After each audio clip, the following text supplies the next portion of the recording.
नमस्कार ओडिशा प्रत्येक दिन मुख्य खबर गुड़ी को 10 धाड़ी जानिबा पई चैनल को सब्सक्राइब करी लाइक कर दियंतु। एथिस आपण केउ स्थान रो वीडियोटी को देखुचंती कमेंट सेक्शन रे निश्चय जणांतु। प्रथम खबरटी रहिछि 24 वर्षर रेकर्ड भांगिले मुख्यमंत्री मोहन माझी। गृह विभाग और साधारण प्रशासन विभाग खर्च दाबी आलोचना रे 1 घंटा 40 मिनिट धरी विवृत्ति रखिछंती। साधारण प्रशासन और अभियोग विभाग खर्च दाबी समय विधानसभा मुख्यमंत्री मंतव्य देइछंती। साधारण अभियोग शुणाणीर विकृत व्यवस्था सृष्टि करथिले तत्कालीन मुख्यमंत्री बोली मोहन चरण माझी कहिछंती। पूर्व मुख्यमंत्री तांको व्यक्तिगत सचिवंकु अभियोग शुणाणी पई पठाइबा एक विकृत व्यवस्था थिला। निजर जने ऑफिसरंकु पठाई अभियोग शुणाणी करुथिले, निजे केबे भी लोकंक गुहारी शुणु नथिले, जहा एक विकृत व्यवस्था थिला।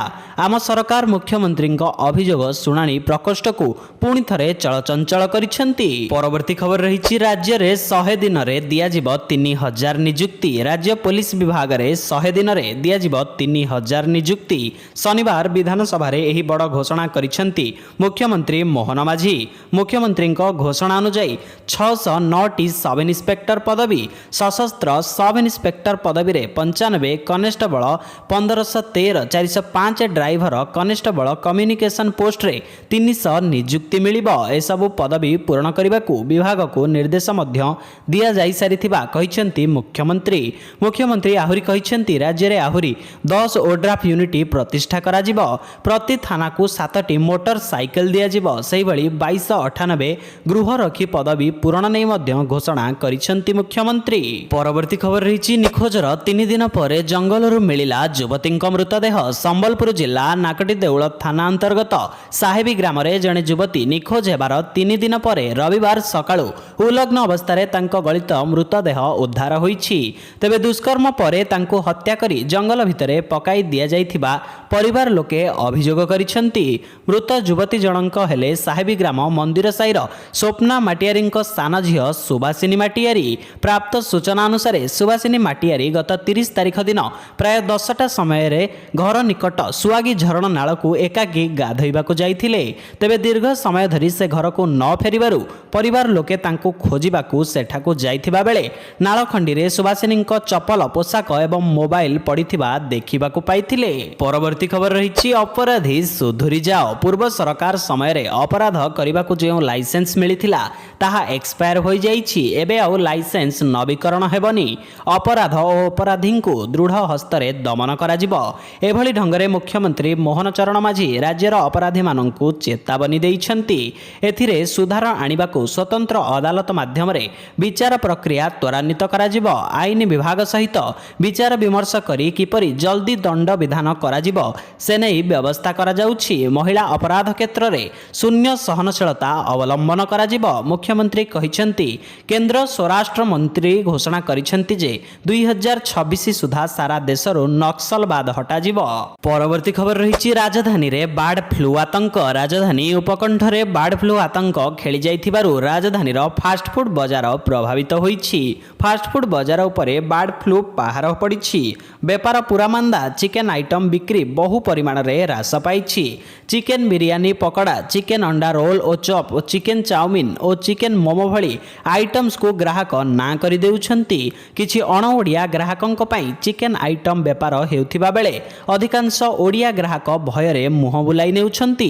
फास्टफुड काउंटर गुड़िकरू मिलिथिबा सूचना अनुसार गत 2 दिन भितरे चिकेन आइटम बिक्री बहु परिमाण रे कमिछि। जेउठी दैनिक 200 प्लेट बिक्री हेउथिला एबे सेठारे 50 प्लेट बिक्री हेबा काठीकर पाठ होई पड़िछि। परवर्ती खबर रही पश्चिम बंगरू ओडिशा को आसिला 2 जिराफ। पश्चिम बंगर आलीपुर चिड़ियाखाना एक ट्रेलर रे स्वतंत्र व्यवस्था करा जाई जिराफ 2टी को अणा जाउथिबा देखिबाकू मिलिछि। पूर्वाह्न समय रे ओडिशा पश्चिम बंग सीमा 60 नंबर जातीय राजपथ लक्ष्मणनाथ टोल प्लाजा निकट रे जिराफ को नहीं आसुथिबा ट्रेलर टी पहुंचीथिला। जिराफ सह डाक्तरी टीम और वन विभाग टीम रहिछंती। जलेश्वर एसपीडीओ दिलीप साहू सेमानंक सहित आलोचना करिछंती। एथिरे गोटिए अंडीरा और गोटिए माई जिराफ आसिछंती जहाकू नंदनकानन प्राणी उद्यान रे रखाजिबो बोली जणा पड़िछि। परवर्ती खबर रही विभिन्न जिले में ऑरेंज वार्निंग जारी। सदृश्य लघुचाप बंगोपसागर रे नेला अवपात रूप। धीरे धीरे पश्चिम उत्तर पश्चिम को मुहां ମୁହାଁଇ ମଧ୍ୟ ରାତିରେ ଲଘୁଚାପ ଉପକୂଳ ଅତିକ୍ରମ କରିବ। ଉତ୍ତର ଆନ୍ଧ୍ର ଓ ସଂଲଗ୍ନ ଦକ୍ଷିଣ ଓଡ଼ିଶା ଉପକୂଳରେ ସ୍ଥଳଭାଗ ଅତିକ୍ରମ କରିବ। ବର୍ତ୍ତମାନ ଗୋପାଳପୁର ଠାରୁ 180 କିଲୋମିଟର ଓ କଳିଙ୍ଗପଟ୍ଟନମ ଠାରୁ 80 କିଲୋମିଟର ଦୂରରେ ରହିଛି ଅବପାତ। ଏହାର ପ୍ରଭାବରେ ଦକ୍ଷିଣ ଓଡ଼ିଶାରେ ପ୍ରବଳରୁ ଅତି ପ୍ରବଳ ବର୍ଷା ସମ୍ଭାବନା ରହିଛି। ମାଲକାନଗିରି, ନବରଙ୍ଗପୁର ଓ କୋରାପୁଟ ଜିଲ୍ଲାର କିଛି ସ୍ଥାନରେ ପ୍ରବଳରୁ ଅତି ପ୍ରବଳ ବର୍ଷା ସମ୍ଭାବନା ରହିଛି।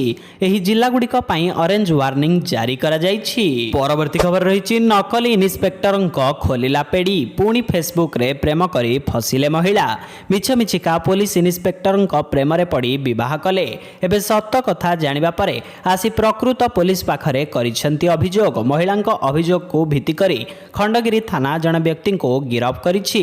ଅଭିଯୁକ୍ତ ଜଣକ ଭଦ୍ରକ ଜିଲ୍ଲାର ବାସିନ୍ଦା ସୁଭାଷ ଚନ୍ଦ୍ର କର ବୋଲି ଜଣାପଡ଼ିଛି। ଖବର ଅନୁଯାୟୀ ପୋଲିସ ଇନ୍ସପେକ୍ଟର ମନୋଜ କୁମାର ମିଶ୍ର ଭାବେ ରାଉରକେଲାରେ ପୋଷ୍ଟିଂ ହୋଇଥିବା ସୁଭାଷ ନିଜକୁ ପରିଚିତ କରାଇ ଫେସବୁକରେ ଜଣେ ମହିଳାଙ୍କୁ ପ୍ରସ୍ତାବ ଦେଇଥିଲେ ଏବଂ ପରେ ତାଙ୍କୁ ବିବାହ କରିଥିଲେ।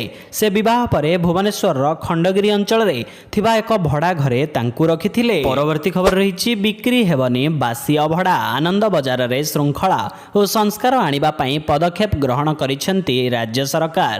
ଆଜିଠୁ ଶ୍ରୀମନ୍ଦିରରେ ମୁତୟନ ହୋଇଛନ୍ତି ଅବସରପ୍ରାପ୍ତ ସେନା କର୍ମଚାରୀ।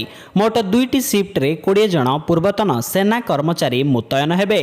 ଆଜି ସକାଳେ 10 ଜଣ ଆନନ୍ଦ ବଜାର ଓ ମନ୍ଦିର ବେଢ଼ାରେ ମୁତୟନ ହୋଇଥିବା ବେଳେ ଅପରାହ୍ନ 2ଟାରୁ ଆଉ 10 ଜଣ ମୁତୟନ ହେବେ।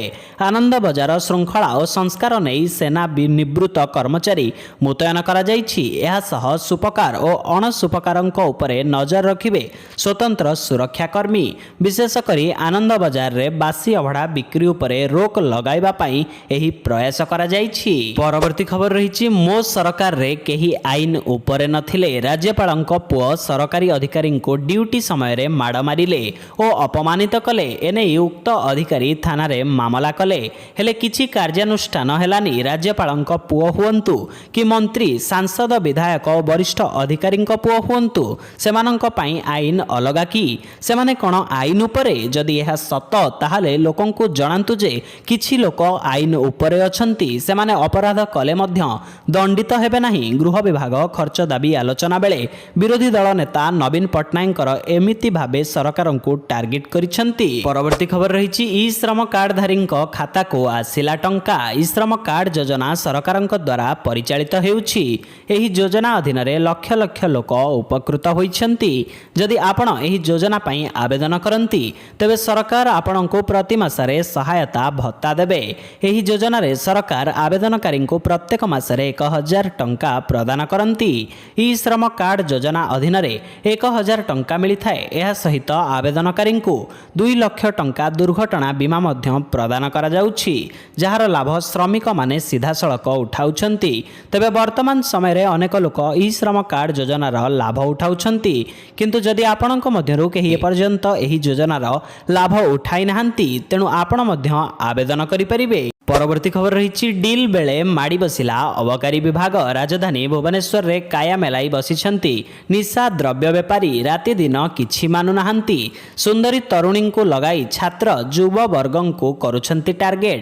ଏହିଭଳି ରବିବାର ବଡ଼ଗଡ଼ ଥାନା କଳ୍ପନା ଅଞ୍ଚଳର ସୱାର ସାହି ନିକଟରେ ଡିଲ୍ ବେଳେ ଜଣେ ସୁନ୍ଦରୀ ନିଶା ବେପାରୀଙ୍କୁ ଧରିଛି ଅବକାରୀ ବିଭାଗ।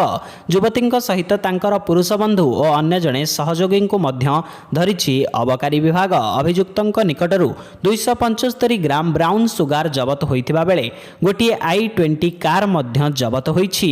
ପୋଲିସ ପକ୍ଷରୁ ମିଳିଥିବା ସୂଚନା ଅନୁଯାୟୀ ଅଭିଯୁକ୍ତମାନେ ଛାତ୍ରୀ ଛାତ୍ର ହୋଇଥିଲେ ମଧ୍ୟ ନିଜେ ବ୍ରାଉନ୍ ସୁଗାର ସେବନ କରିବା ସହିତ ବିଭିନ୍ନ କଲେଜର ଅନ୍ୟ ଛାତ୍ରଛାତ୍ରୀମାନଙ୍କୁ ନିଶାର ଦ୍ରବ୍ୟ ବିକ୍ରି କରୁଥିଲେ। ପରବର୍ତ୍ତୀ ଖବର ରହିଛି, ଖୁବ୍ ଶୀଘ୍ର ଗଡ଼ିବ ବନ୍ଦେ ଭାରତ ସ୍ଲିପର ଟ୍ରେନ୍। ଭାରତୀୟ ରେଳ ଖୁବ୍ ଶୀଘ୍ର ବନ୍ଦେ ଭାରତ ସ୍ଲିପର ଟ୍ରେନ୍ ଆରମ୍ଭ କରିବାକୁ ଯାଉଛି। ଦେଶର ସବୁଠାରୁ ଲକ୍ସରୀ ଟ୍ରେନ୍ ବନ୍ଦେ ଭାରତ ଏକ୍ସପ୍ରେସରେ ଯାତ୍ରା ଏବେ ଆହୁରି ଆରାମଦାୟକ ହୋଇଯିବ।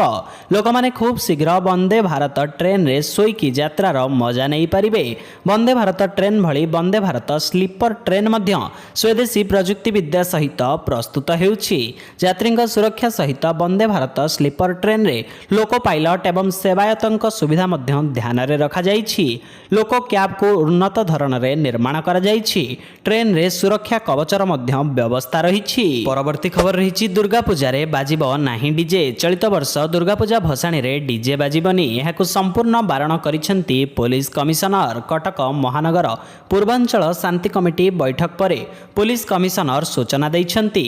ଆସନ୍ତା ଅକ୍ଟୋବର 14ରେ ଭସାଣୀ ହେବାକୁ ଥିବାବେଳେ ଡିଜେକୁ ବାରଣ କରାଯାଇଛି। ତେବେ ରାତି 12ଟା ଯାଏଁ ସାଂସ୍କୃତିକ କାର୍ଯ୍ୟକ୍ରମ ଚାଲିପାରିବ ବୋଲି ଅନୁମତି ଦେଇଛନ୍ତି ପୋଲିସ କମିଶନର। ଭସାଣୀ ଶୋଭାଯାତ୍ରାରେ 6ଟି ବକ୍ସ ବାଜିପାରିବ। ଜବରଦସ୍ତ ଚାନ୍ଦା ମାଗିଲେ କିମ୍ବା ଡିଜେ ବଜାଇଲେ ସମ୍ପୃକ୍ତ ବ୍ୟକ୍ତିଙ୍କ ନାଁରେ ମାମଲା ରୁଜୁ ହେବା ସହ କଡ଼ା କାର୍ଯ୍ୟାନୁଷ୍ଠାନ ଗ୍ରହଣ କରାଯିବ ବୋଲି କହିଛନ୍ତି ପୋଲିସ କମିଶନର। ପରବର୍ତ୍ତୀ ଖବର ରହିଛି ରାଜ୍ୟରେ କାୟା ବିସ୍ତାର କରୁଛି ବାର୍ଡ ଫ୍ଲୁ। ପୁରୀ ଜିଲ୍ଲା ପିପିଲି ବ୍ଲକରେ ବାର୍ଡ ଫ୍ଲୁ ପରେ ଏହା ଡେଲାଙ୍ଗ ଓ ନିମାପଡ଼ାକୁ ବ୍ୟାପିଲାଣି। ଏଭଳି ସ୍ଥିତିରେ କେନ୍ଦ୍ରାପଡ଼ାରେ ବାର୍ଡ ଫ୍ଲୁ ସନ୍ଦେହ ଆଶଙ୍କା କରାଯାଉଛି। କେନ୍ଦ୍ରାପଡ଼ା ଜିଲ୍ଲା ଡେରାବିଶ ଥାନା ନରସିଂହପୁର ରାସ୍ତା କଡ଼ରୁ ରବିବାର 4 ବସ୍ତା ମୃତ କୁକୁଡ଼ା ଠାବ ହୋଇଛି। କିଏ ଓ କାହିଁକି ମୃତ କୁକୁଡ଼ା ରାସ୍ତା କଡ଼ରେ ଫିଙ୍ଗିଛନ୍ତି ତାହା ସ୍ପଷ୍ଟ ଜଣାପଡ଼ିନାହିଁ। ହେଲେ କେନ୍ଦ୍ରାପଡ଼ାରେ ବାର୍ଡ ଫ୍ଲୁ ସନ୍ଦେହ ବଢ଼ିବାରେ ଲାଗିଛି। ଖବର ପାଇ ଜିଲ୍ଲା ପ୍ରାଣୀଚହ ଚିକିତ୍ସା ଅଧିକାରୀ ମୃତ୍ୟୁଞ୍ଜୟ ମହାନ୍ତି, ଡେରାବିଶ ବ୍ଲକ ଚିକିତ୍ସା ଅଧିକାରୀ ଦିଲ୍ଲୀପ କୁମାର ସେଠୀ ଘଟଣାସ୍ଥଳରେ ପହଞ୍ଚି ମଲା କୁକୁଡ଼ାର ରକ୍ତ ନମୁନା ସଂଗ୍ରହ କରିଛନ୍ତି। ରକ୍ତ ନମୁନା ପରୀକ୍ଷା ପାଇଁ ପଠାଯିବ। ପରବର୍ତ୍ତୀ ଖବର ରହିଛି ଘରେ ପଶି ହିନ୍ଦୁ ଯୁବତୀଙ୍କୁ ଉଠାଇ ନେଲା ମୁସଲିମ ଯୁବକ। ପ୍ରଥମେ ଘରେ ପଶି ହିନ୍ଦୁ ଯୁବତୀଙ୍କୁ ଉଠାଇ ନେଲା। ଅପହରଣ ପରେ ଜବରଦସ୍ତ ଯୁବତୀଙ୍କ ଧର୍ମ ପରିବର୍ତ୍ତନ କଲା। ଏହାପରେ ଯୁବତୀଙ୍କୁ କଲା ବିବାହ। ବର୍ତ୍ତମାନ ଯୁବତୀ ଅପହରଣକାରୀ ପାଖରେ। ଏପଟେ ଯୁବତୀଙ୍କ ପରିବାରକୁ ଧମକ ପରେ ଧମକ ଦେଉଛି ଅପହରଣକାରୀ। ଥାନାରେ ପହଞ୍ଚିଛନ୍ତି ଯୁବତୀଙ୍କ ପରିବାର ଲୋକେ। ପୋଲିସ ମାମଲା ରୁଜୁ କରି ଅପହରଣକାରୀକୁ ଖୋଜିବା ଆରମ୍ଭ କରିଛି। ଉତ୍ତରପ୍ରଦେଶର ଘଟଣା। ଜୈନିକ ମୁସଲିମ ଯୁବକ ହିନ୍ଦୁ ଯୁବତୀକୁ ଅପହରଣ ପରେ ଧର୍ମ ପରିବର୍ତ୍ତନ କରି ବିବାହ କରିଥିବା ଅଭିଯୋଗ ହୋଇଛି। ଉତ୍ତରପ୍ରଦେଶ ଖାଗା କୋଟୱାଲା ଅଞ୍ଚଳର ଜଣେ ଯୁବକ ଏନେଇ ପୋଲିସ ଷ୍ଟେସନରେ ଅଭିଯୋଗ ଦାୟର କରିଛନ୍ତି। ଏଥିସହିତ ଚ୍ୟାନେଲରେ ନୂଆ ଥିଲେ ସବସ୍କ୍ରାଇବ କରି ଲାଇକ୍ କରିଦିଅନ୍ତୁ। ଜୟ ଜଗନ୍ନାଥ।